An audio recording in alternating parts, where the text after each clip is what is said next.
समर्थकांनी सुरू केलेली आज त्या आरतीला महाआरतीला नाही सांगू शकत होत आहे। त्या निमित्ताने मी आणि माझे सहकारी आमदार आदरणीय महेश दादा लांडगे आणि मान्यवर या आरतीला उपस्थित होतो।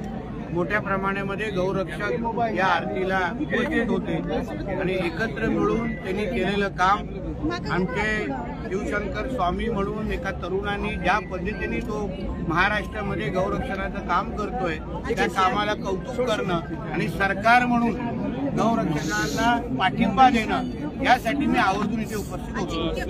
तुम्ही एका बाजूला गौरक्षणाचे भाग देताय, तरुण उतरलेले आहेत, पण राज्यामधली जर परिस्थिती बघितली तर राज्यातल्या तरुणी सुरक्षित नाहीत, महिला सुरक्षित नाहीत, त्याकडे तुम्ही कशा प्रकारे सुरक्षेची मागणी करता देवेंद्र फडणवीसांकडे? कारण की 2 घटना जर बघितल्या राज्यातल्या मागच्या 8 दिवसात, बघा एक लक्षात घ्या, महाराष्ट्राचे मुख्यमंत्री आदरणीय आमचे देवेंद्र फडणवीस साहेब आहेत। ज्या ज्या घटना महाराष्ट्रामध्ये होत आहेत त्या सगळ्या गोष्टीवर फार बारकाईने नजर आमच्या फडणवीस साहेबांची आहे। राज्याची कायदा आणि सुव्यवस्था राखणं हे उत्तम पद्धतीचा अनुभव आमच्या देवेंद्र फडणवीस साहेबांना आहे। म्हणून महाराष्ट्रातल्या माता भगिनींनी कुठलीही चिंता करू नये।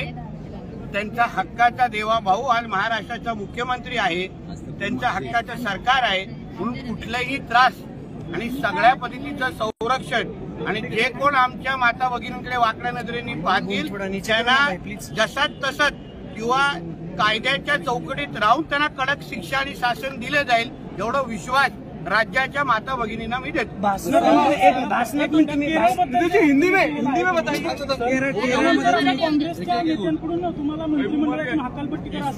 अहो जेव्हा त्यांच्या राहुल गांधी आणि प्रियंका गांधीवर मी काय सत्य काही बोललो तर काँग्रेसचे नेते बोलणारच ना, त्यांना त्यांच्या नोकऱ्या टिकवायच्या आहेत ना।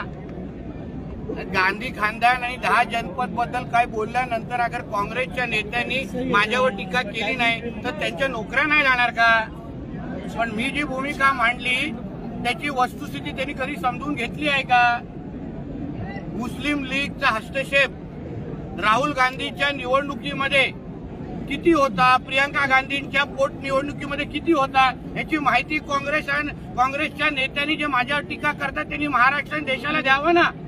ऑल इंडिया मुस्लिम लीग यांनी देशाच्या फाळणीमध्ये आणि या सगळ्या गोष्टीमध्ये फार मोठा सहभाग होता।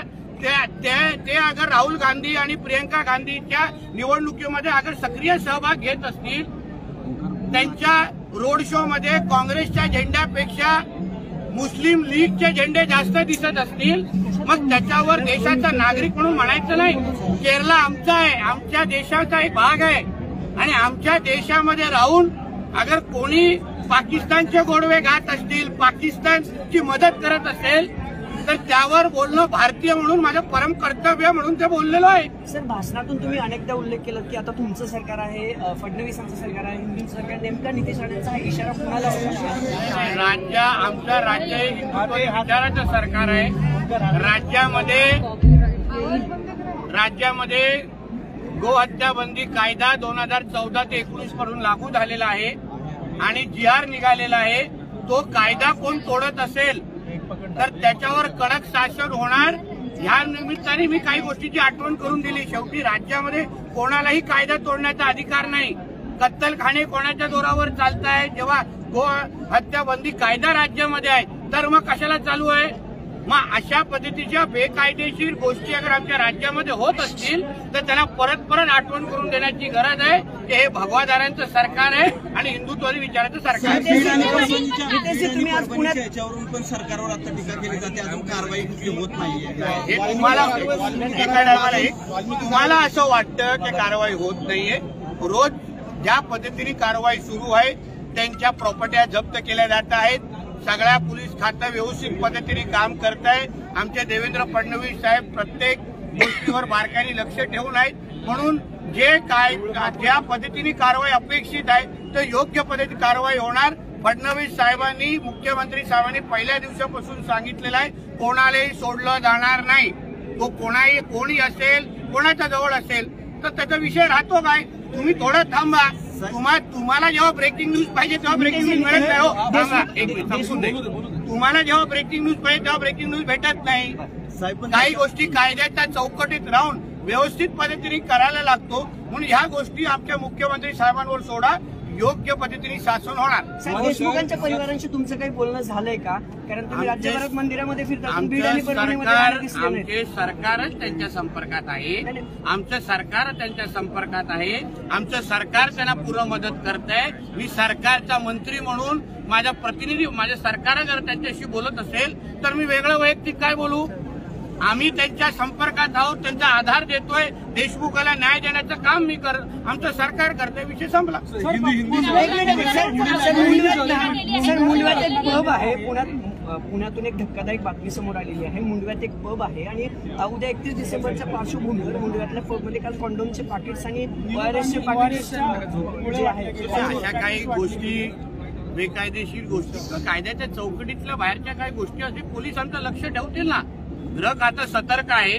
31 डिसेंबरचा काळ आहे. जे काही नियम कायद्याच्या अनुसार ज्या काही गोष्टी नियम घालून दिलेले आहेत प्रत्येकाने ते पाळावे. जे कायदा तोडतील त्यांना शिक्षा होईल. मात्र तुमचे वडीलही काँग्रेसमध्येच होते. मी पण काँग्रेसमध्येच होतो. मी पण आमदारच होतो. म्हणजे काय राहुल गांधीच्या बद्दल सत्य सांगायचं नाही असं कुठे लिहिलेलं आहे का? काही नियम आहे का?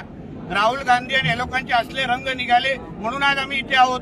पण मग हे कोणी देशाच्या विरोधात भूमिका घेत असेल, कोण मुस्लिम लीगची मदत घेत असेल तर पक्ष राजकारण बाजूला, आम्ही एक भारतीय म्हणून त्याबद्दल भूमिका घेतलीच पाहिजे असं मताचं मी आहे. ऑल इंडिया मुस्लिम लीग बद्दल बोललोय मी. ऑल इंडिया मुस्लिम लीग काय आहे, काय भूमिका तुला माहिती आहे का? सांग 2 मिनिटं. आहे अभ्यास नाहीये ना?